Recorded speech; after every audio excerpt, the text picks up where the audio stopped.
Welcome to the Marvel Alliance podcast, where we cover anything and everything to do with the Marvel Universe. From the comics, TV, and movies, we will go from Earth 616 to the Mojoverse to the TVA in order to bring the Marvel Universe right to you. I'm the captain of the Millennium Falcon. I'm your friend. You caught me off guard there with the new one. I am your nerd with the mouth, David. Alliance Assemble. Assemble.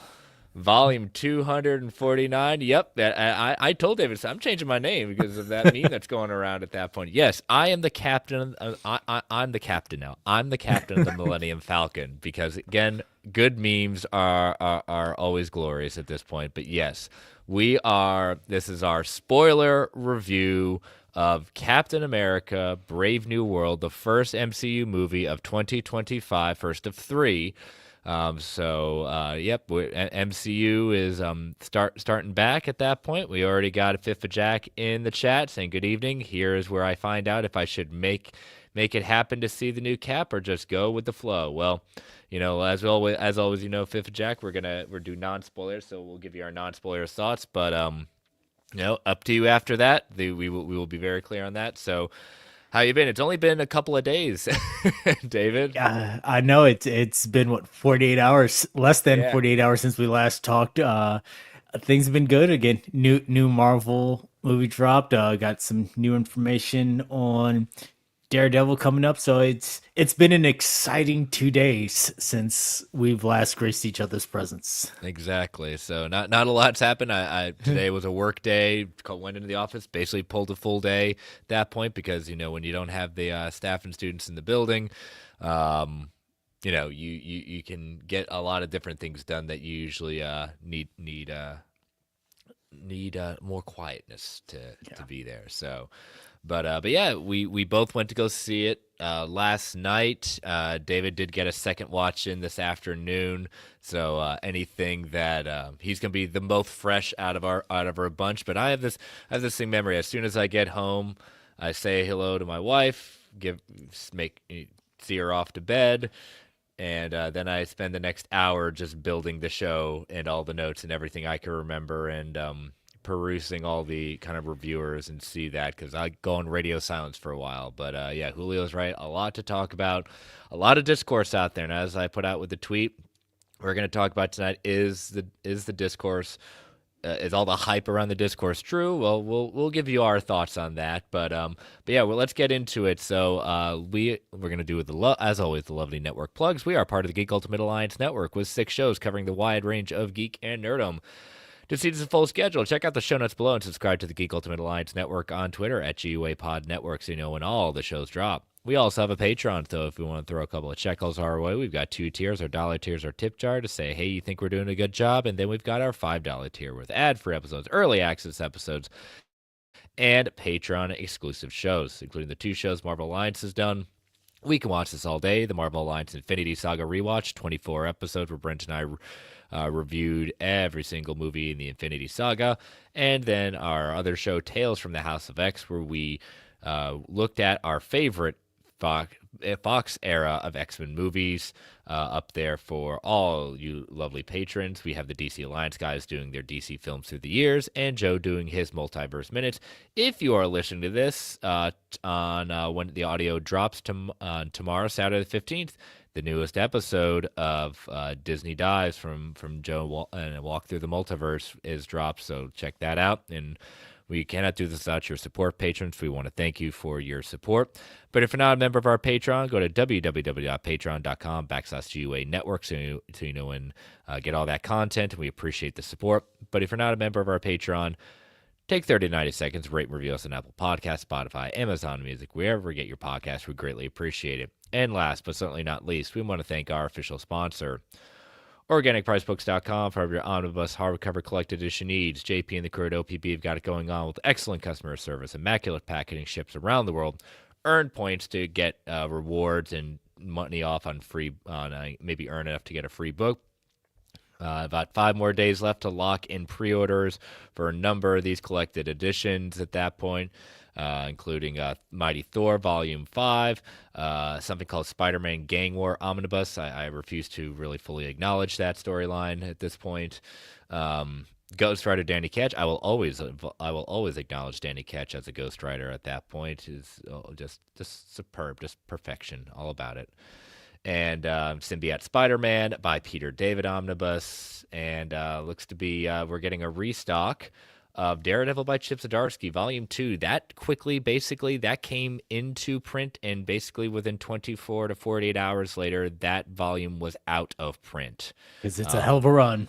It is, and I don't think Marvel was prepared because what Marvel's been doing lately is they've been holding close to pre-order amounts, and so they have not been overproducing. So the fact that it went out that much, they went quickly back to restock. So it looks like they're going to be restocking in April for Volume 2. So if you want to lock in your pre-order, ensure you get it this time around, do that because you can't even get it on Amazon anymore. That volume is gone. So, and that is the cover that I got because I've got the corresponding cover with Daredevil going upside down. So use that code MarvelGUA at checkout to get $2 off every single order. And as always, we want to thank them for being our official sponsor. All right. Non-spoiler thoughts. We're going to give our first thoughts. So if you have not seen Captain America Brave New World, this is the time you can stick around. We're going to give you our non-spoiler thoughts. So yeah, like we said, you've seen it twice. I've seen it once. What are your thoughts? We are corresponding, representing, the Cap, Falcon Cap at that point. I'm all capped out. You got the cup. I have to say, it's a pretty stylish cup. So Yeah, the popcorn bucket was just way too big. It could be the centerpiece of someone's dining room. I thought about it, but didn't go with it because I have too much stuff in the office already. yep. But But yeah, what do you think about it? my initial thoughts is it was a great showing for Sam as a character and Anthony Mackie as an actor. Harrison Ford is always amazing in everything that I see him in. So kudos to him. I mean, this isn't groundbreaking on an MCU level. This isn't changing things up and in game levels of stakes here, but I thought it was good. I mean, I will give my official rankings closer to the end, but I'm giving it much better than the critics gave it. So I will say that it had its fun moments. Of course, it does have its mistakes that we will get into. It has its nitpicky moments, but overall, it's a good movie. If you're on the fence about going to see it, I say go see it, especially if you've been following Falcon slash Cap along this journey so far. Julio said he did buy the Captain America popcorn bucket at Cinemark. So The Cinemark one is nice, but the AMC one is huge. I have an actual Captain America shield right behind yep, me. you do. It's a little bit less than the size of that, and then the bucket itself is about, I think, 10 inches or so tall and super wide. I mean, again, this thing could sit as the centerpiece on someone's dining room table. Yeah, no popcorn bucket, no drink for me. I just go in and make sure that I make it to the actual movie on time. So, yeah, my thoughts on this, it is okay. Is definitely not the worst MCU movie I have ever seen. It is nowhere near the best MCU movie. It is just okay. And I'll reveal my rankings where at the end of our review of where I put it in the pantheon of MCU movies. And we knew the discourse talking about like the reshoots and reshoots. Reshoots don't necessarily always get me worried, but when with the all of a sudden removal of, Seth Rollins and a number of the members of the original filming of it, and then the sudden addition of Giancarlo Esposito to the cast, I was like, ooh, I'm not complaining about having a caliber actor like Giancarlo Esposito, but it's that kind of gave me pause in a sense of where that's a big change. And I think that there are moments in this movie that really shine, and there are moments where I was like, "Ooh, it is very choppy." Um, CG, there was some CG, especially towards the end of it. It was like, yeah, that need another pass, a few more passes at that point, but it is just okay. I personally think Anthony Mackie did a very good job with what he was given. I think he has earned the right to continue to being called Captain America. I like him as Captain America. I think he brings honor to the character of Sam Wilson in the role, but this movie just needed another pass. And if they were going to, I know by the time the strikes were over, they were rushing to get it in by the time the strikes, and that's not how you do movies. I know it's a money thing, but this was something that I wish they did the thing with Daredevil and stopped and basically go back to formula, because I think that there are good parts of this movie. I just think that you know it, it it's disappointing because I had such high hopes because the trailers gave me a lot of different vibes of this point, and yeah, it's just okay. That's where I can say it. It was just okay. Did I have a good time? For the most part. Even when I came home, I was just like, even sitting on it and kind of writing this stuff, I was like this moment, like this moment. Yeah, it wasn't necessarily the best, but what I can say is the chemistry between um, Joaquin and Sam are great. I like their dynamic. I think they have a very good side, hero sidekick kind of relationship, and I never feel that Joaquin feels like the little Robin pulling on Batman's things like, hey, hey, hey. I don't ever feel like he is annoying. I think he has a very good place in this movie, and has some decent moments. So He does a good job balancing his sidekickness with also his guy in chair um, part. So I yeah, their dynamic was a highlight for me. Julio said they needed a strong writer. Amen to that. Um, and then also chimes in, this film. This was filmed before Creative Overhaul. Yeah, and I get it. By the time they were starting to go through that process, it was too late, and they needed to kind of. But that's the thing you and I talk about, and Brent's talked about, and a number of us has talked about when it came to Sony. Sony has damaged the Marvel brand with what it's put out there, and if too many of these movies continue on this trend, I'm not saying the MCU is in trouble. I'm just saying, like, this is not. I don't think every movie has to be Endgame. Not every movie has to be Infinity War, the original Avengers. It doesn't have to be that. But this could have been better. Yeah. There is a good idea behind this. There is a lot of good stuff, but like a lot of stuff just felt shoehorned in, and things that were changed that we know that were changed, including I know the end credits had changed, and what was put in was not the original end credits. This is a movie that starts very much feeling like written by committee, and Yeah. I'm not that's not the Marvel that I enjoy. That's not the Marvel that I love. Um, and I think that I hope. And I said it before, and I wanted to be proven wrong, but there was a reason this movie was not dropped in May. Yeah. Um, there were obvious times where you could tell that you can see the points where the creative overhauls are.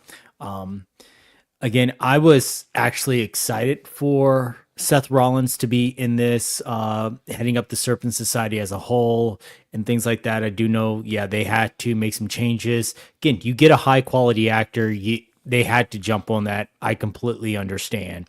But I also think that there were other missed opportunities here.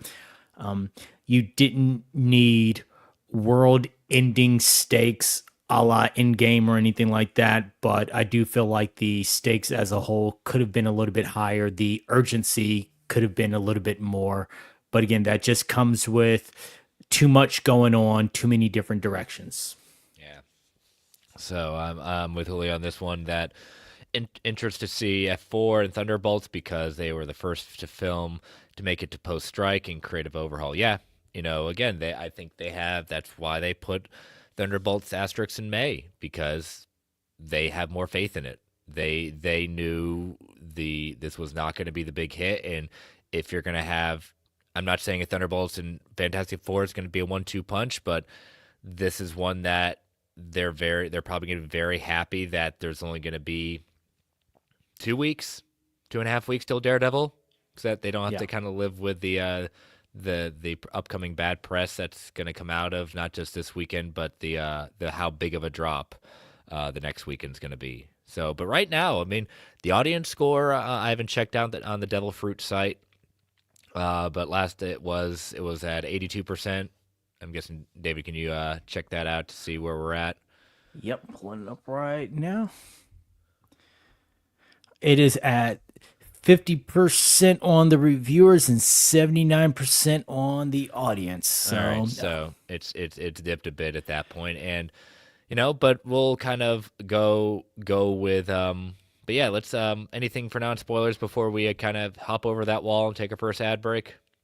nope, that's it for the non-spoilers. All right, so if you have not seen Captain America: Brave New World and you don't want to be spoiled, bow out when you see it. Come on back, and we will be here in the past, waiting for you to listen, or in the feeds at that point.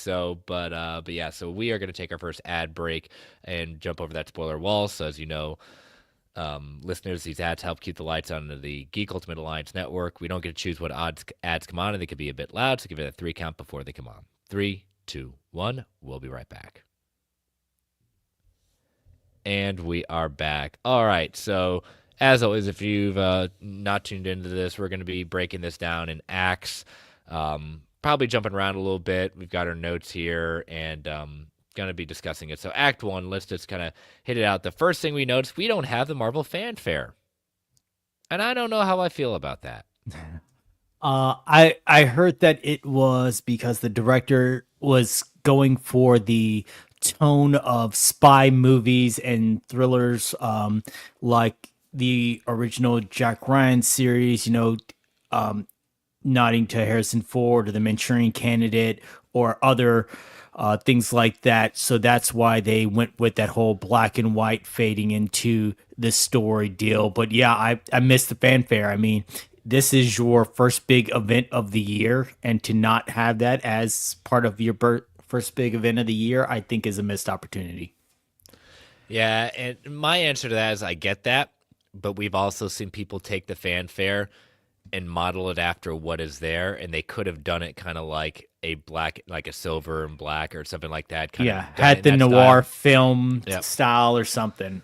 Yeah, it could have been. It could have been, and I think it's not a huge mark about it. It's like, yeah, we don't need that. Hulu is saying maybe a reflection to the audience that the movie they're about to watch isn't a supersized event.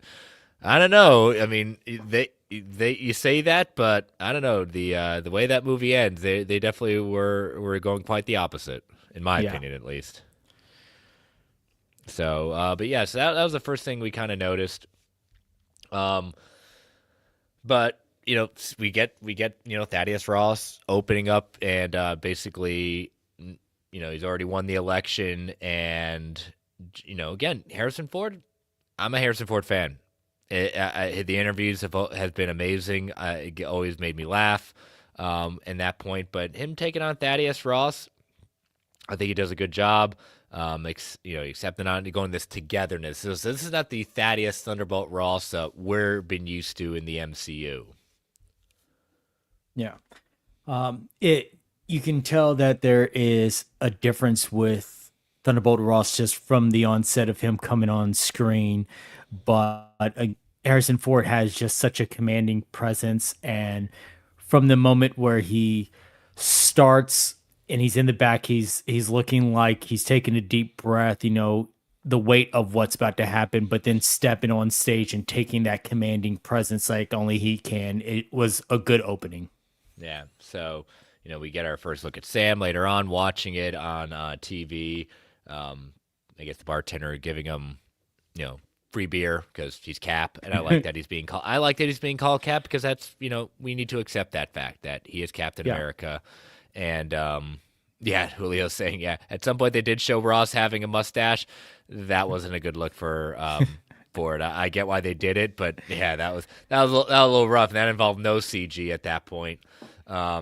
But when we flash forward to several months later, we get this kind of sequence where Cap is in his older, his Falcon of the Winter Soldier garb still, and looks like they're getting ready to rescue some hostages.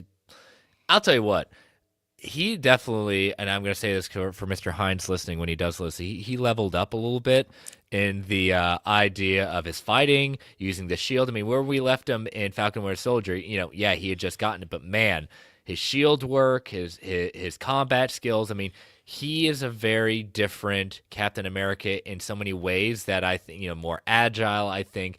I'm not saying like Steve was brute force, but definitely more brute force in the sense of the finesse that Sam brings to the part and how he uses his wings and athleticism to take down the serpents, as they Yeah. were. And I have thoughts about that. But yeah, what did you think about this whole like opening sequence where we get them fighting and kind of taking down and rescuing the hostages? I like the new fighting style. Again, I am super wrestling fan, so I will compare it to this. Steve Rogers has a bit of a ground and pound, more brute force style, where Sam is coming in with the more high flyer luchador style. A lot of flips, a lot of turning, things like that. The way that he used his legs and he kicked the shield to make it ricochet instead of the standard throw. Just those little subtleties that made him his own Cap, like his own fighting style. He wasn't just imitating the tricks that Steve did. Just from the opening moment when he drops in, he hits the ground, he hits the superhero pose, and he's like, wait for it. And then the sonic boom of him landing clears everyone out. He just shows that he's more confident in his role as Cap. Plus, he has his own style. Um, I just can hear the scientists going, "That's not how that works," and I was like, you know what? Again, not everything has to be related in physics. That, but it's just cool. Yeah. Um, but let me just go into this whole idea of the serpents and the serpent society. That whatever this is, one mercenaries with arm patches. Okay, that's different. That's not usually how mercenaries kind of work in that sense. Two, I don't care. Throughout this whole thing, this whole idea of serpents, you didn't build them up. You didn't. They're just this nameless organization that has, it's almost like you're trying to make them. You're trying to make them Spectre, and they have no build up to it. There's no kind of. There's this B or C list kind of thing in the background that just bring in with the gravitas of Giancarlo Esposito playing Sidewinder. If he was just like he himself was just the mercenary and just had a bunch of thugs, for hire thugs, that would be much better than trying to make this whole serpent thing work. And Yeah. I think that was like that just didn't go for me, and it's just like stop trying to make fetch happen. Yeah, I wonder how much of it is a casualty of the rewrites. I wondered if the Serpent Society as a whole would have worked better if they left Seth Rollins in that role, if they had more people within a look and an aesthetic than they did once they made the switch. Now, again, Giancarlo Esposito, like, had you just had him, as you said, on his own, phenomenal. That man knows how to play a villain like no other. You didn't even have to have him as Sidewinder. You could have had him as just any standalone villain, and he still would have been great. But I do wonder if the changes in putting him in that role did create a little bit of a detriment to the Serpent Society to make them feel lesser than they could be. Yeah, and you're right, Julio. You did have Copperhead too, but that's even more forgettable. Yeah. I guarantee you that like most of the general audience when they say who was that guy, it was just some big hulking guy at that point. No one's gonna know he's Copperhead. He's the heavy, he's the muscle. That's all Yeah. you really know of him. And again, it's again when you get the gravitas of that kind of actor as Giancarlo is, I get it. You have him on the table, yeah, you put him in it, but it it's it's a forgettable part. And I'm very interested that when he starts saying, "Oh yeah, we're gonna have a," like he talked about when the idea that what was it, the when the rumors were going over casting, like he was going to be like featured in a show or there was going to be more build up. It said, I don't think there's going to be that much demand for it, and whatever that is, I don't think it's going to happen anymore. You know, Yeah.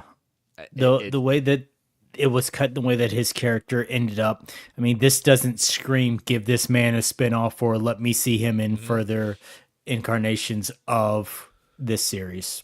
Yeah. I mean, so anyways, it's that's a big mark against this movie right now with what this group was. It just seemed like a means to an end kind of like side villain that didn't draw much of an impact outside of plot. Yeah. But yeah, so they're able to rescue the hostages. They're able to get back this mysterious canister that we at the time we don't know what's in it. We later find out it's adamantium, and it's adamantium that we later find out was stolen by from the Japanese.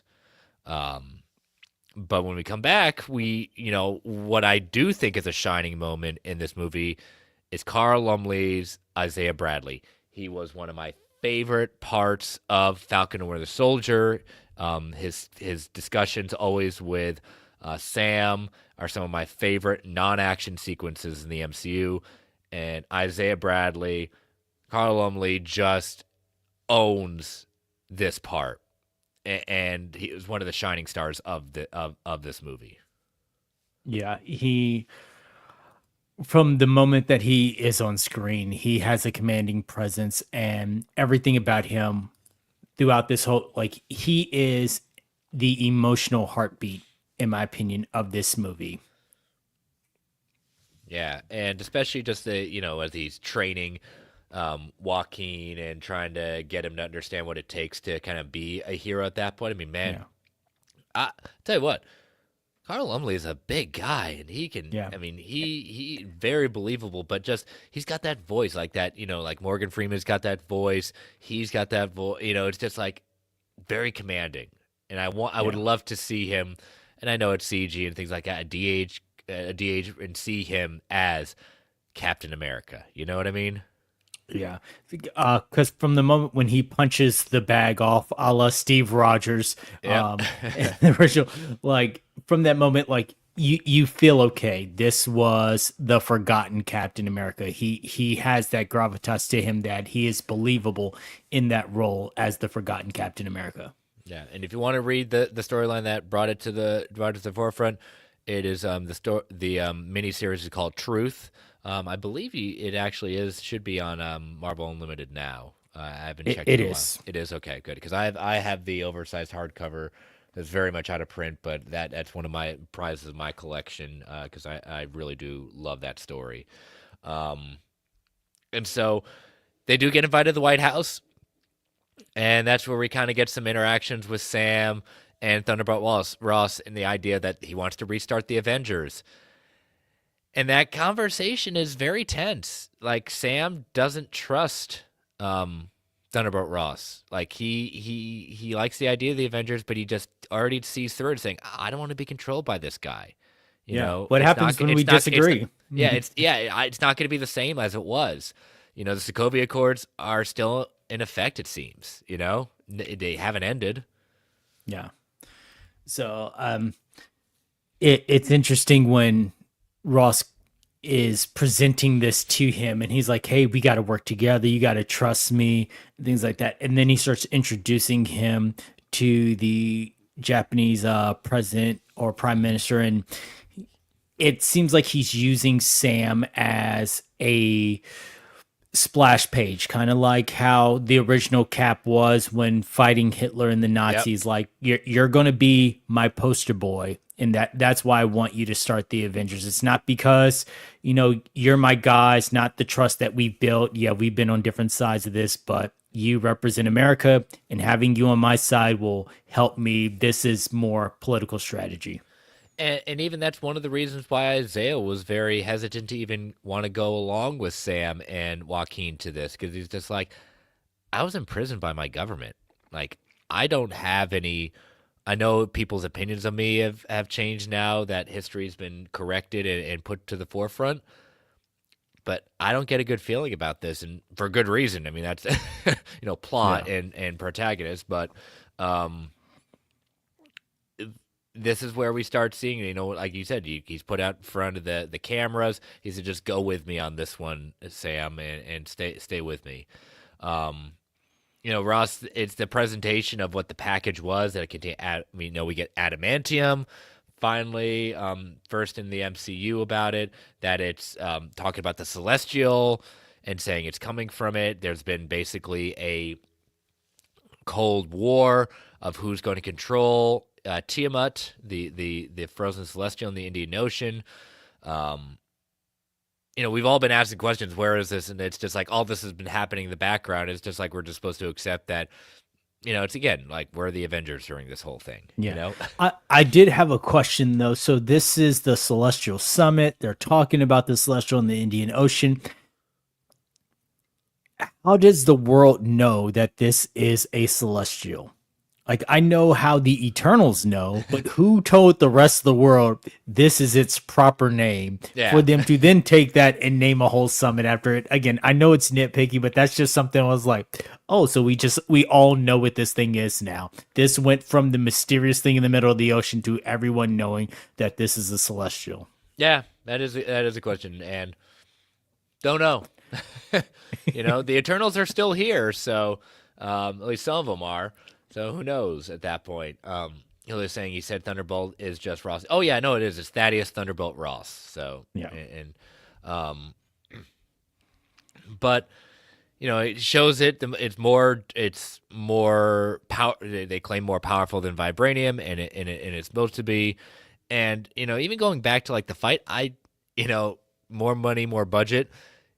Those were vibranium wings in Falcon and the Winter Soldier. I don't remember it having that kind of ability in there that it has with the the reaction of vibranium. Again, He's got another upgrade. He got has another got upgrade. Yep.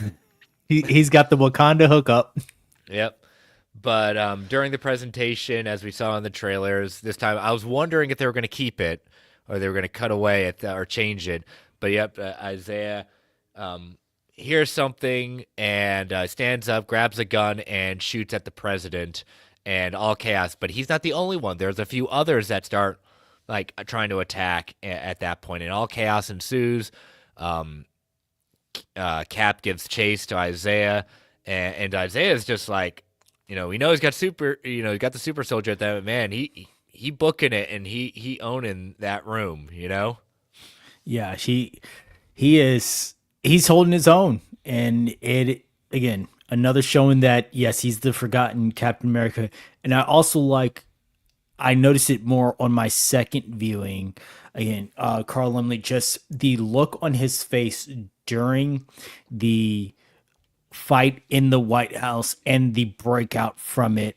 Um, he captured the look of someone who was under the control of Yeah. something else, someone who is brainwashed. Like, he captured that perfectly. His moves, his mannerisms, everything else, and his running out and his stopping. And then when Sam catches up to him and he just stops and goes, "What's going on?" Yeah. Like that whole moment was, And I'll tell you what, my heart went. I mean, that's what I'm saying. He does such a good job, Lumley, in this part. Like when he says, "I can't. I'm not gonna. I'm not going back to prison. I know you can't put me back there. You just, like, just because I've known that character for so long in the comics and just seeing like he brings such literal like art just being there. He knows exactly what that is, and just like, oh my god, like you're right. Like is he going to survive? Is he going to allow it, or is he just going to, just say no?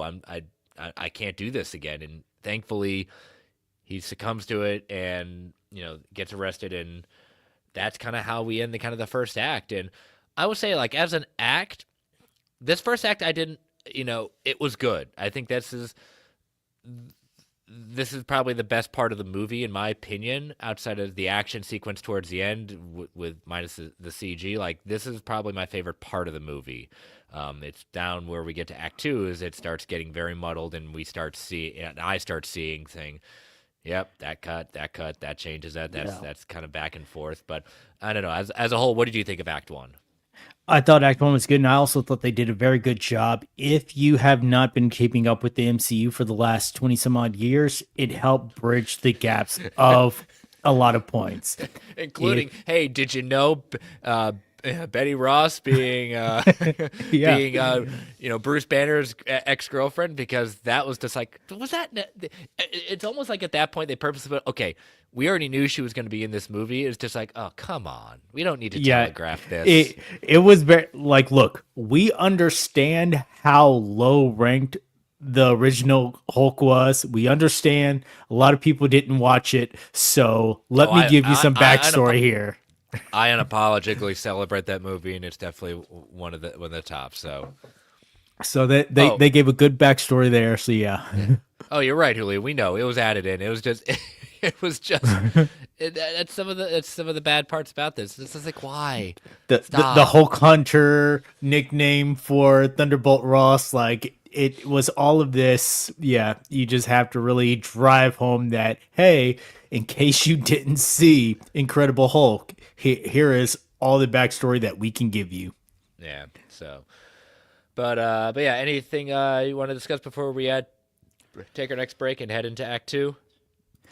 Like I said, for the most part, I think it was just a great showing.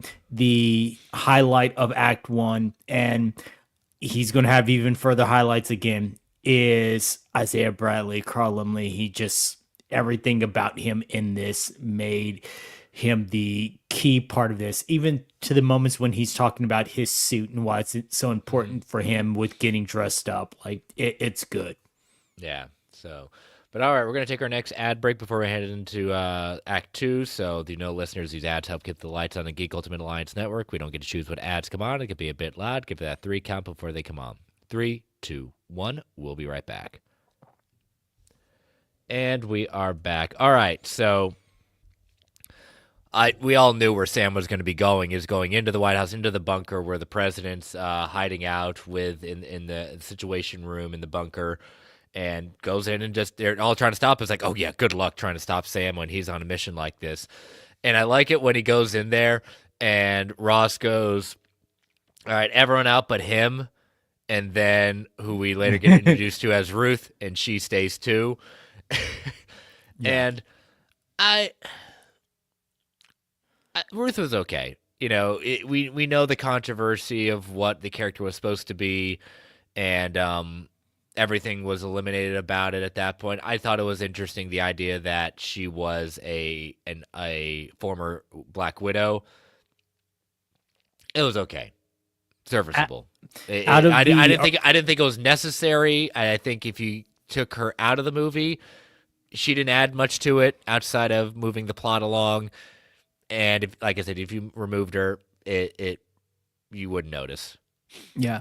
For the character itself, they removed a lot. They removed the mutant origin, they removed the Jewish aspects. So you basically had the name and the fact that the character is of Israeli descent. That is Yeah, the only thing that they kept of this character. So they had to make so many changes. At this point, yeah, you could have slotted anyone else into this role. It did not have to be her. I guess for just the purpose of when the fight scene happens, for this is the reason why she holds her own. yeah, But again, if she's his head of security or whatever, then you would think that she could hold her own anyway. So yeah, I think that this was a waste of a license of a character just to have them in there. yeah, You guys put it in there, got scared, change your minds. yeah.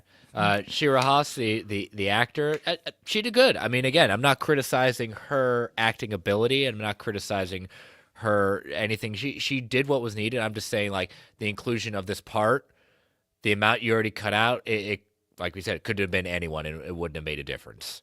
Yeah. Um, but this whole thing, like this is another problem I had at this point. Like this whole discussion, like where Ross and Sam, like Sam's like, you know, he didn't do this. You know, he's better than this. You've got someone else pulling the strings on this one, and he basically tells Sam like, you're gonna back down. You're gonna do this, and you know the line that you're not Steve Rogers. You know, I'm not. And he tells him, "You're not going to be a part of this." He basically tells Sam at that point that you're relieved from duty. Like he fires him Yeah. after he literally just said, like an hour, a couple of hours before, like he wants to use him for the Avengers. Like, and people say, oh, that's part of the whole thing. Like Ross isn't himself and things like that. No, there's so many different parts that, yes, Ross is trying to be a good person, but in the end, he's still Thunderbolt Ross. Yeah, and And when he that's calls what. him Yeah. son, ooh, when he calls Oh, him that's that that. that is a double-edged sword. You speak to that one because So in the black community, when someone of authority calls you son or boy or anything like that, it is derogatory. particularly a white man or is particularly a white man. Yeah. Yes, it is not only a put down from the aspect most people would think of it, oh, you're calling me son, you're telling me, like I'm not up to your level, but no, it in our community it is a put down of a straight up I am better than you type deal. So when he hit him with the son, I was like, ooh, I know Sam wants to say Yep. something, but is respecting his station and not. But you could even see the sharp cut in Sam's eyes when he said son, and he kind of gave him that look. I was like, yeah, he wants to say something. That didn't sit right. Yeah, and again, you're right, Julio. He still has the general in him. Like you can't separate him at that point, and that's why Sam was just so apprehensive, saying, "I don't know if I want to form the Avengers under him." And that that he's just saying, well, we all know Sam's going to do what Sam does, as he should, is saying, no, I'm going to do what I need to do, and I'm going to find a way to get him out of prison. So when he visits Isaiah and they talk about what happened and describes his phone was acting oddly, and that struck Sam as saying, well, maybe something happened. Yeah. And so as Sam is talking with Joaquin, and Joaquin's seen the footage, and he sees it like this flash going in front of him, and he's like, "That's odd." And he sees other people that were mind controlled have the same flash. So we're starting to see someone's in control of this. What's going on? Yeah, and this was one of the problems I had with the writing of this is people are starting to notice what's happening. You're telling them, hey, I there was brainwashing going on. It's apparent. And for Ross not to believe that that is a possibility, I'm like, in an era where we had Zemo and Bucky and everything else like that, like this isn't a stretch by this point that someone would be brainwashed. Like, so for Thunderbolt to be so dismissive of that thought process kept striking me as odd. I'm like, you guys have seen this before, many times before in the MCU, where someone has Winter been Soldier. brainwashed. Yeah, you had Bucky. Loki was brainwashing people. Like it's been going on for the past 20 years. Like, how is this something that you are so dismissive of? Yeah, and as Sam's driving off at that point, talking with Joaquin, he gets ambushed by Sidewinder, who we forgot to mention that his buyer didn't show up for the other one, and Sam kind of called him on it. Well, apparently, I mean, Sidewinder is again, I'll tell you this. You're right. Giancarlo Esposito does a great job as a villain. I want to see more of him, though, stretch his muscles and not be typecast always as a villain. He's a much better actor. I've seen him do even better parts than when he's not a villain. But besides the point, like he's going full to task, a one-man army going after Sam during this time, because apparently, I guess the buyer who didn't show up the first time is saying, I'm going to pay you double to take down Cap. And I was like, Yeah. and you're going to believe him? I Did you get get that payment something up up front? front? I know, yeah, exactly. Did you get any money at that front? But as he said, I do it for free. I get that, but it's just like one of those things like, okay. But again, you are nothing more in this movie than just a faceless, organized mercenary that it could be anyone. And it doesn't bring anything more to this part outside of just any kind of mercenary doing it that we all know, that we appreciate in. And he does a good job with the part, but I don't care. Yeah. The motives here are very paper thin.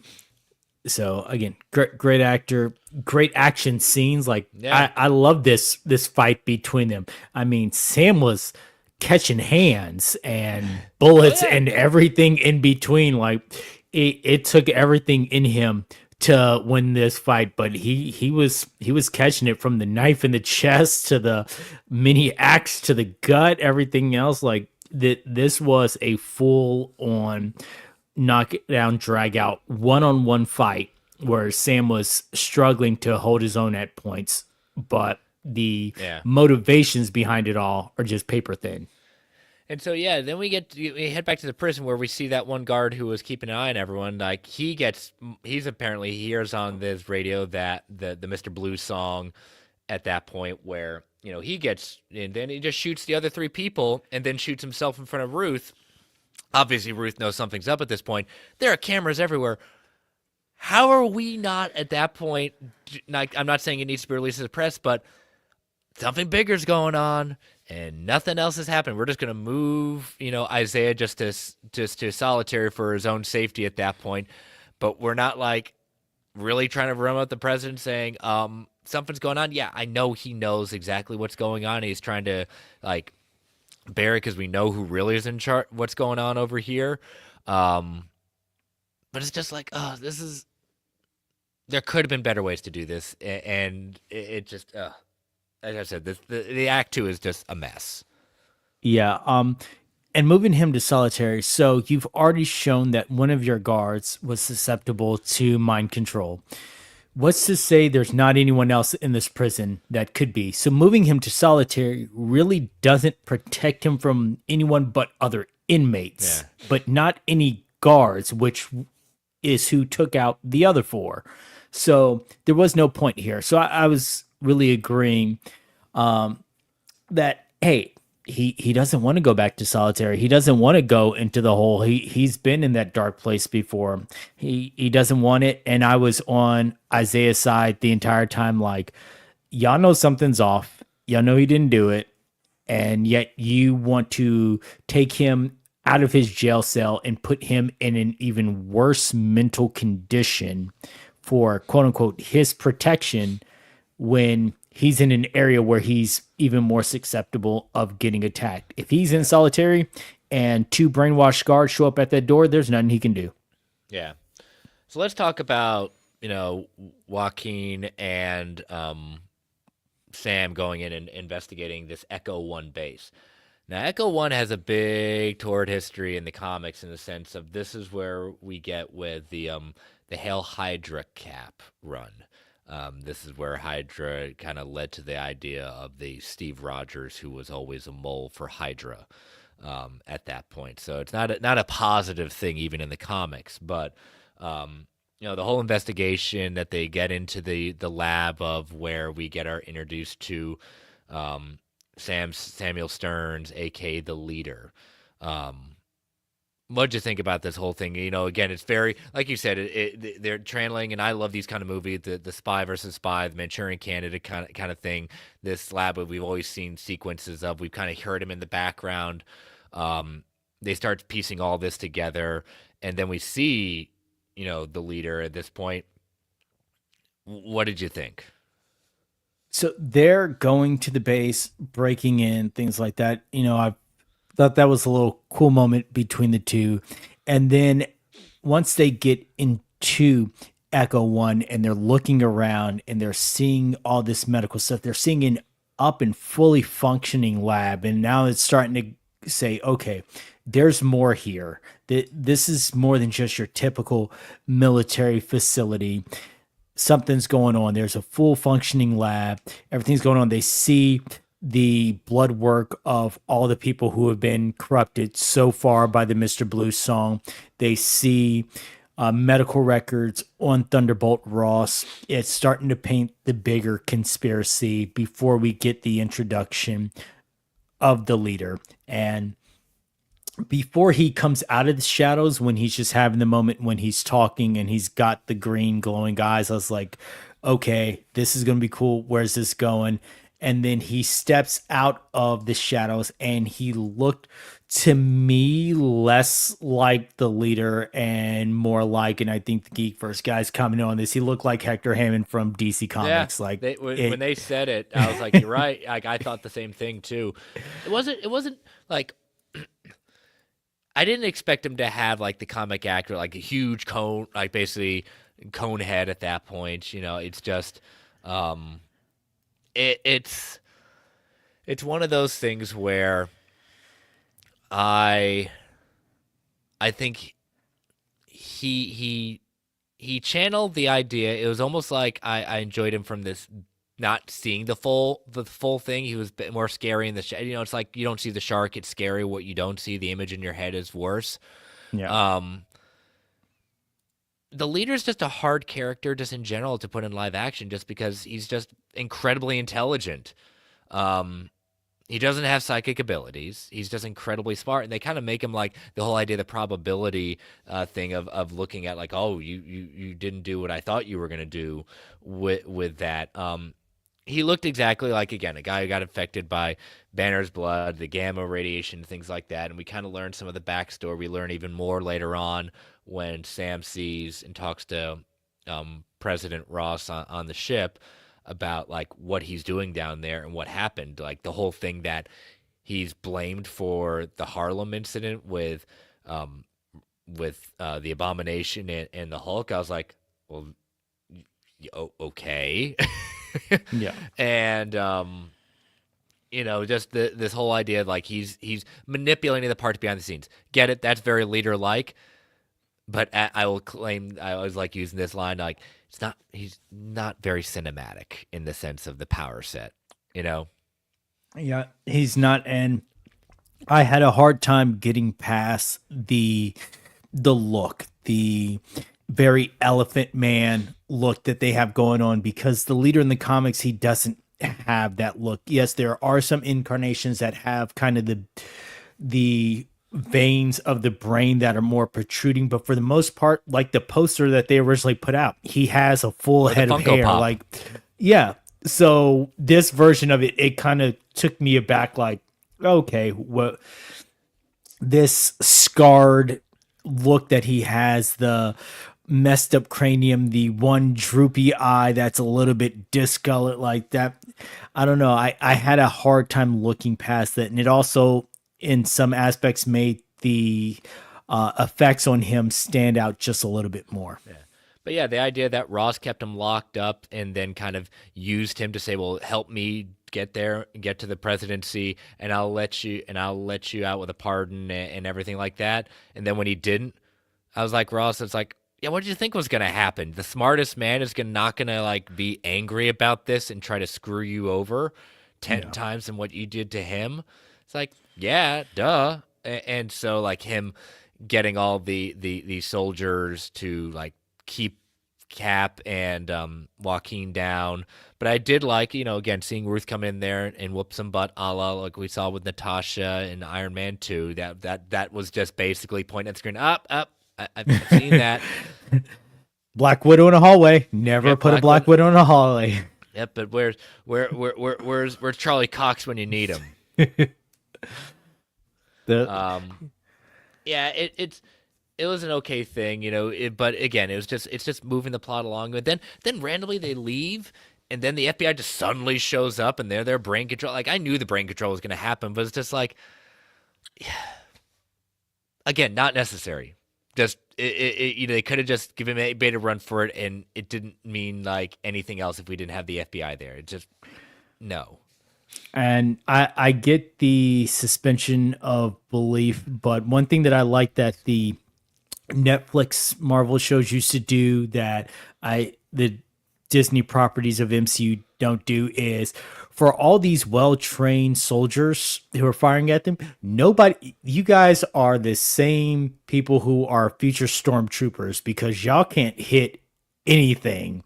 At least in the Netflix stuff, like someone would at least get grazed in the arm or something. Like all these trained soldiers and no one can hit or fight anything. Like it. They went to the school of the A team. Fire in the thing.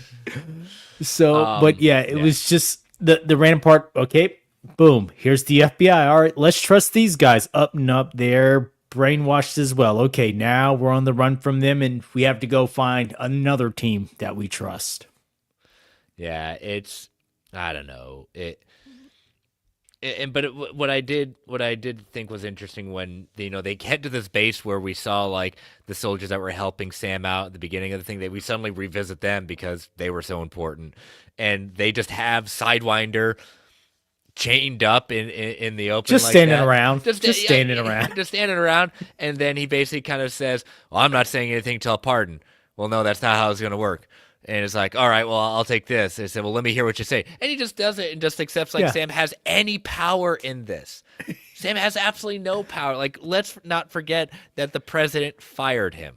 Yeah. He He he does he not have he any has been relieved of command. any powers to give pardons, any powers to make any presidential promises, and then you just gave him all this information without any return on him. Like there was no, he didn't agree to any of your terms. He didn't even say, "Hey, if you tell me this, I will get." You were just like, "Yeah, I'm not giving you that. I'm not giving you Yeah, that. Just tell me the information," yeah. and you freely gave it. And again, what Dave and I are more making fun of at this point is the writing. Yeah, The when it comes down to this comes down to writing. And it has nothing to do with Anthony Mackie as an actor, things like that. I just want to be very clear on that. That this writing is what our biggest probably issue is with this movie. You know, it's there were just points of it that did not make sense. It could have taken another pass or two from an editor just to kind of clean up.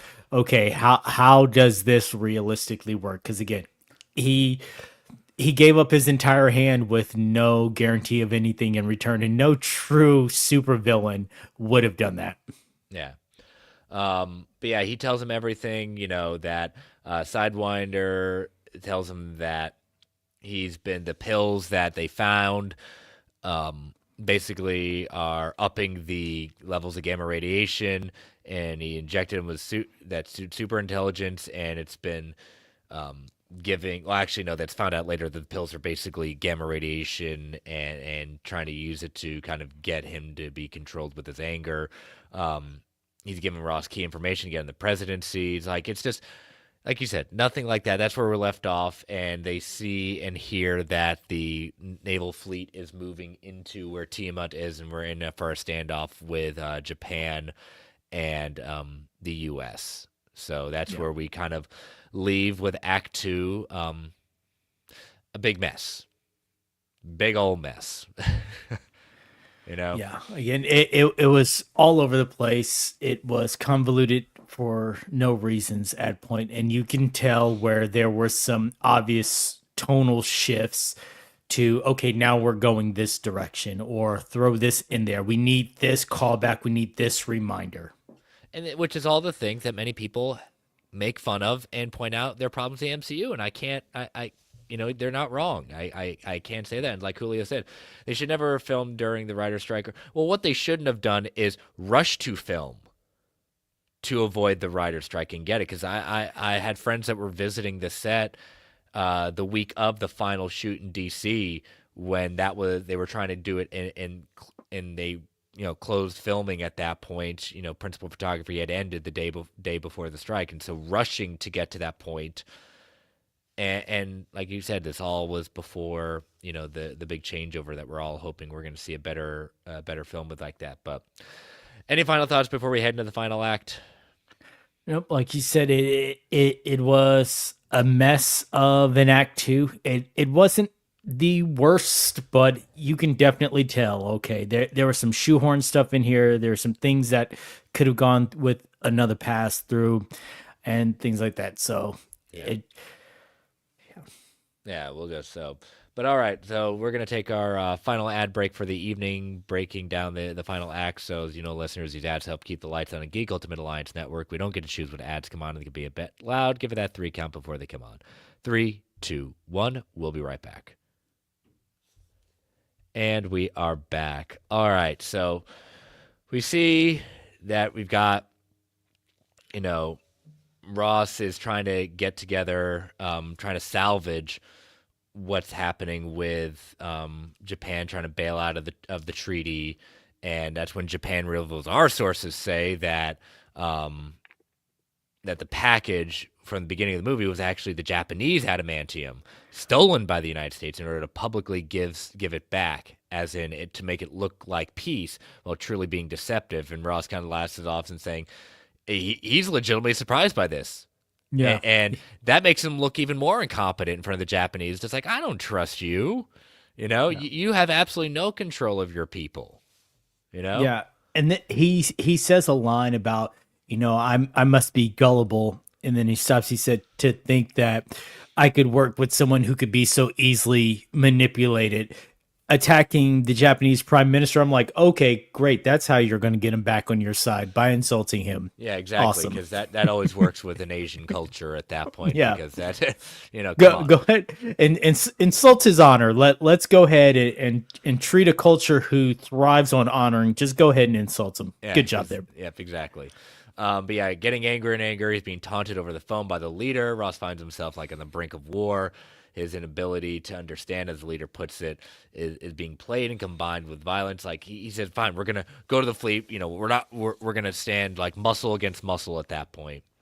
And so when Sam and Captain America and Falcon arrive to the ship, he talks with the president, and that's when the president reveals everything, and that's saying like he locked him up because he was dying and needed treatment that only Stearns could provide, and without that, he's keeping alive with these pills. And at the time, we still don't officially know what the pills are for, but we're just gonna say like later on we find out that his friend, the soldier, gets the information, and as soon as he gets the information, gets ready to call Sam. Well, who shows up but Unabomber leader, because that's what I'm going to call that costume, because he looks exactly like the Unabomber. Yeah. And says like, oh, sorry, I'm going to do a frequency that's going to make your heart go pop, and you're not going to ruin my plans. And it's just like, okay, fine, whatever. You just happen to show up where things are. Yeah. I will say it was a good callback to in Civil War. William Hurt's version of Thunderbolt mentions that he had a heart attack, and that ever since his heart attack, boom. So now he's taking these pills for his heart. No other doctors could figure it out, and Thunderbolt just wanted to stay alive long enough to show his daughter Betty that he was a changed man. Always goes back to Betty.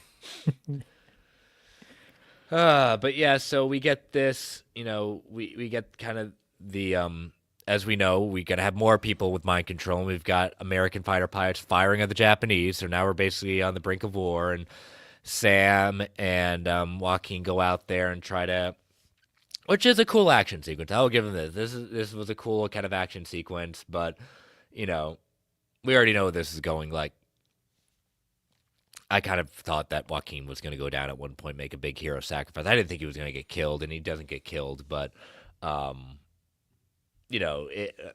whole fight sequence served its purpose. That we all knew that at some point Sam was going to get through to everyone, take everyone down, and bring kind of a halting to the hostilities to it. But it was a cool sequence. We knew if we're going to have Cap, Falcon, Captain America, you got to have a dogfight. You got to have a dogfight. Yeah, being Air Force at that point. Yeah, and Joaquin making that hero move, and it's just like, yeah, I'm gonna do whatever I can to save it. He again, bad jokes that Joaquin had in it, bad writing again. Him in the movie did a good job with Sam, and did it. So, but what did you think about like the whole thing with Thunderbolt Ross? Yeah, kind of the leader trying to amping him up on the ship, saying, "Yeah, just do it. Just be that powerful person. Lose control. Take them all down yourself." And as soon as like he calms down, it's like leader's like, "No." Yeah, and it's so weird. So he is in mid Hulk transfer, like he is squeezing the pipes. He is almost there, and then they're just like, "Hey, Sam stopped the potential global war that was about to pop off, so we're good now." And he's like, "Oh, okay, cool. Okay, Slick cool. the hair back. I'm ready to go." Let's do this. Yeah, Hey. let's go announce that this treaty is back on. Yeah. But yeah, cool sequence, cool fight sequence, and then we kind of go back and we see Ross back in the Oval Office, and he gets to have that call with Betty, and saying, I'm sorry, Dad, I should have called you after the whole assassination attempt, but you're kind of a jerk, and I don't necessarily like you, but I'm gonna eventually try to make up. We know Yeah. where this is going. Yeah. I mean, again, it was another Betty callback, but the best thing that happens in this part of the movie is the return of someone that I did not know was Yeah, going to be returning in this they movie. I thought I had to wait a couple more months. Yeah, that was a nice surprise. As Sam is watching Joaquin in surgery, he hears And someone then walk on in, his say, "This left, private." Yep, on it. Yep, Hines. There you go, Hines, on your left. We get the return of Bucky Barnes with his buddy Sam, trying to boost him up. It was a good talk. It was a nice surprise, and I think what I didn't like is a rehash of what we saw in Falcon and Winter Soldier. Is like, oh, I don't know, I should have taken his serum. Did he do the right thing giving it to me? Say, stop it. That diminishes the character that you have built to this point, Sam. And yeah, that was like, no, please, we need to stop having Sam. There's a different way for him to have doubts, but we don't need to retread the doubt he had in Falcon and Winter Soldier. And I said, well, not everyone saw it. You still don't need it. You could have done yeah. something else instead of him doubting whether Cap does it, because if that's becoming a crutch now. I don't like it. It diminishes the character of what Sam is really starting. You could have done something else. Yeah. And again, me and my nitpickiness, he begs a question. He says, "How many alien events did um Cap in?" And Bucky's response is two. And if you want to be technical, it's actually three Yep. because Thanos attacked twice. Those Yep. are two separate world-ending attacks. Yep. So, Very true. like, Detail I and as Reacher has taught us, details matter.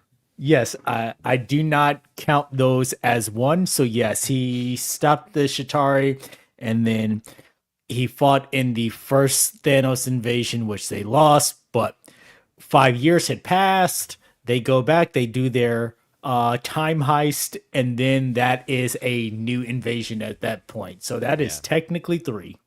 Yeah. So, but it was, but I'll tell you my problem with that, because I think that they could do better in the sense of, instead of retreading old ground that we've already heard. Um, the friendship is there, and we get the revelation that Bucky is running for Congress. So we've got Thunderbolt Ross in office. So if Thunderbolt Ross can make the presidency, a Bucky Barnes, who was an assassin and changed world history and things like that, sure, he can run for Congress. And more than likely, at that point, when we see the trailer in Thunderbolts, he is Congressman Bucky. More than likely, he's going to win whatever election he's going for. If the world has taught me anything, it's anyone can be in a position of politics. And you know what two words you're never going to hear in this? You're never going to hear. I agree with what Travis said. You're never going to hear the word Republican, and you're never going to hear the word Democrat at this point, because I guarantee you, you may have your assumption about Thunderbolt Ross, but you never heard exactly what party is, and you're never going to hear what Bucky's party is. Yeah, nah, which does beg a question though. So at the end of this, he's no longer president. Who is the vice president? Because you never there Someone on was the rushed out. Someone was. on the poster. There is no one mentioned but Ross. At all the summits, there is no one but Ross. There is never a mention of a vice president. Who's in charge? Glenn I- Close. Glenn Close is in charge, actually. According to Air Force One, Glenn Close. She is busy running the Nova Corps, so I think she's got her hands full right now. Or she's dead. So I go with Chuck Norris. Perfect. Yes, exactly. So we get that good, seeing Thunderbolts asterisk there, Bucky. That was a nice surprise at that point. But yeah, we get to the press conference, and him announcing the treaty's been signed, and of course we get the leader coming over and revealing the conversations he had about Ross and trying to ruin him politically and getting them all upset. And who comes out of that one? Red Hulk. I will say this: Red Hulk, it looks pretty darn good. Pretty Yeah. darn good. I do like the fact that his clothes didn't stretch off, but they burned off because the Red Hulk does emit heat in the comics. You know, the things that he throws end up becoming like fiery projectiles because of the heat of his gamma radiation. So I do like the fact that as he was hulking out, his clothes were literally burning off. Yeah, and in the comics, that was a big thing of who is the Red Hulk. They kept that going for a while, and what the revelation in the comics was is that the leader, that if Ross had passed away by that point, he got his body, resurrected him with gamma radiation, and but yeah, this was the thing about Red Hulk that they don't have in this. Red Hulk in the comics maintains his intelligence. Even more powerful, as he already stated, with what he can do, energy absorption, and uses guns and just is, a different type, but not in this one. He's still just Savage Hulk. Yeah. And the destruction, and kudos for them, destroying the White House, destroying the Washington Monument at that point, just wrecking havoc. It was kind of cool, the number of sequences, but like I said, a number of the parts in it, just especially when they landed in that area of the final fight, they're right. They do not have it down to do CG in bright areas. They just don't have it down. It looks bad. Yes, the way that in these, so the fight scene as itself, before I get on the bad CGI, the fight was great. I mean, Yeah. the way that the Hulk look was great. Of course, they had the assets already for that, which is another reason why they probably had Thunderbolt Ross with the shortcut hair, because you've already got the asset there. You can just change the face and paint it red. But the fight overall was great. His movements with Red Wing and attacking the open wounds, just it was some good back and forth. But when it comes to the part where Sam stops to try and talk him down, and you can see the way that where Sam is versus the entire background, there is a huge contrast there. The color matching's off, everything about that is just off in those scenes. And each time it just took me back when they would cut to Sam and I would see him versus the background. Yeah. And just seeing, again, just the ideas that he could try to be toe to toe. I mean, he did what he could, doing it, with his wings and the vibranium repulsion and the using his archangel abilities of launching knives out of his Yeah. wings. Yeah, he was trying to tear him up, but we knew in the end, like the only way you're gonna talk him down is sun's getting a little low, big guy. Let's remember Betty. We all gonna do that. It's almost like love is gonna conquer all. It's like, Yeah. oh, for crying out loud. That's how we're gonna defeat this. Okay, fine, whatever. Seeing half naked Harrison Ford at that point. Yeah. That man did not have stretchy pants, so he's butt naked out there, just hanging out. And that's how it kind of been. I half expected Betty Ross to come out that moment. I was down. I thought they were. I said that's when she's gonna come out and gonna have it, and they didn't. So I'm kind of glad they didn't. But what ended up happening when they finally brought it out, I was like, oh, that's even worse. Yeah, would've I thought they were preferred going her to pull a coming out. I thought they were going to pull a Justice League and have the car pull up and her get out, and that's what calms him down. I thought they were. Yeah, I thought we were going full Lois Lane here with Black Superman, but no, they.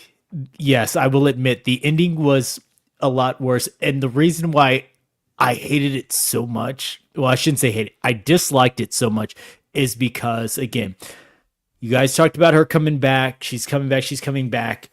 Throughout the entire movie, we never see her. It is all reused because footage, she's Bruce Banner's ex-girlfriend.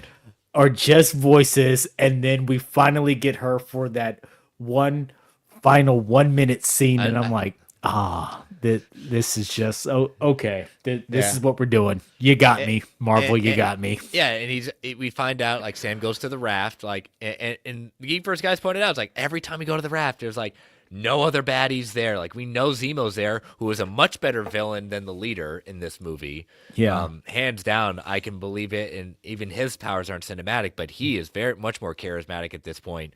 But we don't see like Thaddeus, we find out like Sam says, I appreciate you accepting it. The country needs to move on. I accept my responsibility. And like you said, having Betty walk in there and say, Dad, we can just talk for a little bit.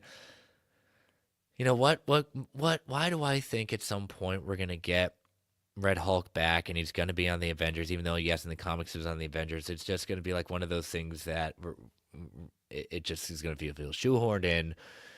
And, that's kind of how we end the movie. We don't know who's president again. Like this country's Yeah. gone through again like that, and then we get probably another. The post credit scene. We're just gonna jump to it. He ends up going back to the raft because those are different clothes, I think, right? Yeah, it's couple. It has to be a couple of weeks later Okay, I because take it back. Let's talk about too. What was it? He gets Isaiah out of prison because reasons. Because they should have been gotten out of prison a while ago, but and a freshly dry clean suit. yep, that just happened to be very pressed at that point in the prison, and he says he helped him again, and but yeah, am I wrong? Did I miss that? Was Sam in different clothes for the post credits than what he was? Yes. Okay, So in when he takes Betty, he is in all black and he's wearing a sling. yeah, When he goes back to see the leader, he is in black and red and he has no sling on. yeah. So we can't settle everything right then and there, but yeah. So the leader basically post credits. Leader warns Sam that there's a major disaster coming. He has the ability, we know the leader has major ability to calculate the future, not to see it. He can predict what a person would do based on their past choices. He sees the probability that reveals to him that other heroes are on other worlds, and he says that entire world is at risk and that Sam and the other heroes on this earth need to protect it from the other world's heroes. Sam is going to need to form the Avengers, and yes, we're leading towards Secret Wars. It's just like, no, this was an unnecessary. This was not the original post credit scene. Not the original post credit scene. Just bad. Just bad. It's not like Vulture post credits Morbius bad. It's just not a good post credit scene. No, it is very much shoehorned into the stay tuned for the MCU scene. That Yeah. it, This is it what. Go ahead. there could have been so many other options, but this is basically like, hey, we got some big stuff coming up. Just stick with us. We got some big stuff. Ooh, other worlds, multiverse. Come on now, stay with us. Stick it out. I would have. They didn't need to shoehorn a Secret Wars Doomsday Secret Wars thing. What they could have done, it would have been more, and would have been better, was to just maybe do something with Thunderbolts. That's it. That's what they needed to do. And it was nothing necessarily. Just I kind of like lead into it. We know we're going into that wood, but just some idea. And it was just. I didn't care that the leader's predicting the incursion. I mean, if you've been paying attention to anything, you know what's coming. You know Yeah. what's coming. This was unnecessary and just bad. I would have much preferred no post credits at this point. Yeah. You know, because we know where we're going. So, Captain America: Brave New World. What do you rate it out of 10? Before we look at where we put it. So right now I've bounced back and forth between a 6.5 and a 7. I'm leaning more towards just a solid 7. I'm lower. I'm 6.5 ish. You know, it and that kind of where I kind of put it overall. Like I'll watch this movie again. It's not the worst MCU. It's not the best MCU. It's just it's okay. But I've seen better okay movies in the MCU than this. Where I kind of put this in my MCU ratings at this point, kind of counting 5, 10, 15, 20, 25, 30, 35, 36, 37, 38, 39. In my MCU rankings, it is just above the Marvels and just behind what's in front of it is Ant-Man, Avengers, Age of Ultron, and Iron Man 3. You have it exactly where I do, right above Marvels and right behind Avengers Age of Ultron in mine. That is Yeah, where it is sitting that's and exactly. we didn't even share this. This is the first time David seeing my stuff at that point. Um, but yeah, Julio says it reminds me of Phase 1 and 2 movie, but we've also seen better Phase 1 and 2 movies too. Yeah. You know, this is definitely the lower end of that. Um, Again, Anthony Mackie is a shining star in this one. Lumley is a sound star. Joaquin All the Phoenix. major I say actors. Joaquin Phoenix. Excuse me. Sorry, Joaquin. Like the top three. Yeah. Even Harrison Ford. Like they did what they needed to do. But just as a whole, the writing of this movie was bad, and the reshoots. This was a thing that people worry about reshoots. It's not the norm, but gosh, I hope Thunderbolts, being that it was part of the creative rewrite process, that it's going to start showing us the turn, you know. Yeah. So, but all right, so that is our review of Captain America: Brave New World. Let me ask you this: would you recommend to someone seeing this in the theater?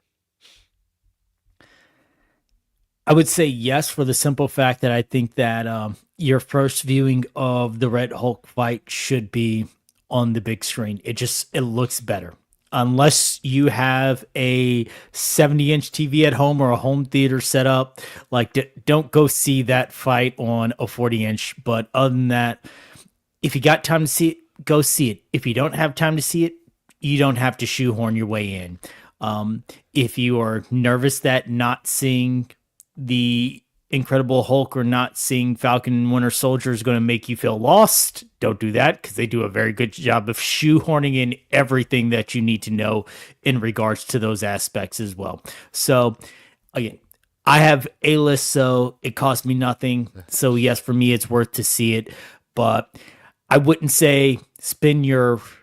This wouldn't be a date night movie like, again, this Valentine's Day weekend. This isn't, babe, we have to go see this movie. Like, but if you have time, I would say go see it just for that experience on the big screen, but it is not required viewing. Yeah, I would say if you're like me, if you like Falcon and Winter Soldier, you're a fan of Sam Wilson as Captain America, go see it. Um, if you were so in Falcon and Winter Soldier and it's not one of your favorites, I know people are saying this is like a tangential sequel to The Incredible Hulk. I get it. Fine. You're not necessarily totally wrong with that. I'm with you. You don't have to see this unless you're a big fan of the character or you're like us and just try to find good. And again, I go into each one of these movies saying, "Prove to me you're bad." Yeah. I don't go to any of these movies, even the Sony movies, saying, "Prove to me you're good." No, I go into this, "Prove to me you're bad." It is not a bad movie. It's just an okay movie that had so much potential, and kind of like Secret Invasion, but better in the sense of Secret Invasion had a good potential and just ruined it. This had a lot of good potential and had decent moments that definitely puts it above it, but it could have been better. And you know what they could have added and made better at that point? Instead of Sidewinder, where's the Power Broker? Sharon Yeah. Carter. You could have done something with that, and that would have been interesting to me, to say like that is something that's we're left on the table that was much more fascinating to me than shoehorning in Sidewinder. Yeah. So anyway, something I just thought of right there. But all right, well, we're gonna we'll come to you next week with our conclusion of the Fernley Amber Spider-Man, what the box office ended up happening this with this movie, and our march towards Daredevil Born Again. So, David, tell people how they can follow you. You can follow me on all socials at The Phantom. I am most active on Twitter or X, but again, all socials at The Phantom as listed below. And you can follow me here on the Geekverse Network with the wrestling show The Gimmick. Right now, we're coming to you monthly. We may have some exciting news and show information coming soon, but you're going to have to wait as we trample through the busyness of WrestleMania season coming up. So that's where you can find me. Yep, you can find me on all the socials at Chris Balga. You can catch me every Saturday on the Brave and the Boys channel doing the OPB Weekly Buyer's Guide at 4 p.m. Eastern Standard Time. Speaking of OPB, use that code MarvelGU at checkout to get $2 off every single order. As always, thank you for being our official sponsor. You can follow this podcast on Twitter at Marvel A Podcast. You can email the show at marvelalliancepodcast@gmail.com. You can follow the Geek Ultimate Alliance Network on Twitter at GUA Pod Network. Feel free to tweet, email, run by feedback. Again, remember, if you're going to be asking us questions with spoilers or anything like that, just DM David or me or the show account. And so we want to keep the moratorium for one more weekend. But we'll be discussing stuff next week. And continue to rate and review the Marvel Alliance solo feed, the GUA Network feed on all your podcatchers of choice. Thank you all for listening. Thank you all for joining us live in the chat. Stay safe out there, everyone. And as Stan the Man would say, Excelsior, true believers. All right, David, post-credits discussion, what you got? All right, so Coleman Domingo, who, again, phenomenal actor, currently the voice of Norman Osborn on Friendly Neighborhood Spider-Man, met with Marvel rumors about replacing Jonathan Majors as Kang. So, in a interview with the Happy, Sad, Confused podcast, it was told that he met with Marvel executives to discuss the onslaught of rumors claiming the studio wanted him to replace Jonathan Majors as Kang the Conqueror in the Marvel Cinematic Universe. He goes on to say, when it was constantly in the press and on places like Twitter, I was like, wait a minute, is this true? Am I being talked about for Kang? Domingo told Happy, Sad, Confused host John Horowitz. I literally called up my team and said, are you guys having conversations that I have no idea about? They said no. Are you guys being cagey or what? They weren't.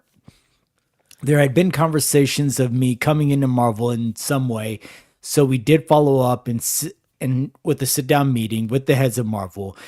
I did do that, the actor continued. We talked openly about the landscape of Marvel and the King rumors.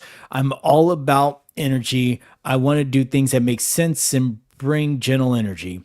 I want the role to be mine, whatever I develop. Something didn't feel right about me about replacing someone. I want to build something from the ground up that is my own. Domingo stressed that the Kang rumors were never a conversation from my point of view, adding, I want to build something from the ground up, so there are still talks. Yeah. So yeah, he's been one of the front runners ever since the Jonathan Majors information broke off as a possible replacement for Kang, but he has shut that down, stating that, you know what, I want to be in Marvel, I want to do it, but I want to do my own thing. Yeah. Here's my. I'm glad it never admitted, because again, it was such. It's one of the big unfortunate things about this with who Kang is as a character in the comics, and that I consider him almost as big, if not a more serious threat than Thanos is to the Avengers in the comics. And the fact that it's either never going to happen or it's going to be a long time till we see it again. I'm glad it never was serious, because there was so much damage already done to that part. But here's my fan cast for Coleman Domingo. See what you think about this. I think, as we're heading towards a new saga, I would think he would be a perfect casting for Bishop. That is the exact same. Really? The exact same one that I had. All right. I'm like, the X-Men are coming up. You need that strong lead. Like, yes, I've seen people say he would be an excellent Magneto. I don't want him in the Magneto role. Magneto is one of those people that his heritage makes who he is. Yes, you can augment it a little bit, but I really think you need to keep that heritage what it is, because it helps make and enforce that character. But Bishop, my God, I think that he would just be perfect in that role. Yeah, Bishop, or my other part was going to be Blue Marvel, but Bishop's more would be more kind of already in the general audience, kind of like more general audience, slightly friendlier. Even though yes, he's more looked at. Blue Marvel is definitely more of the kind of cult favorite at that Yeah. point. But yeah, I saw a bit. I was looking at different ideas. Like, oh God, he'd be perfect as Bishop with the voice and everything. He'd have that. He could command that idea of the future coming from the past, future into the past. Man, it would be cool. That's so funny that we got it at the same one. So. But all right, but yeah, we'll have to see exactly. Could he be Norman again? Sure, but I think we can do more than just him reprising his role as Norman Osborn. Wouldn't be upset about it, but I'd like to see him do something in live action for the MCU. So yeah, so we will see the fallout from this first weekend next week. We'll close out Friendly Neighborhood Spider-Man. And but yeah, we will catch you all next week. Have a great weekend. Happy Valentine's Day, everyone. And but yeah, have a good night. Bye bye. See ya.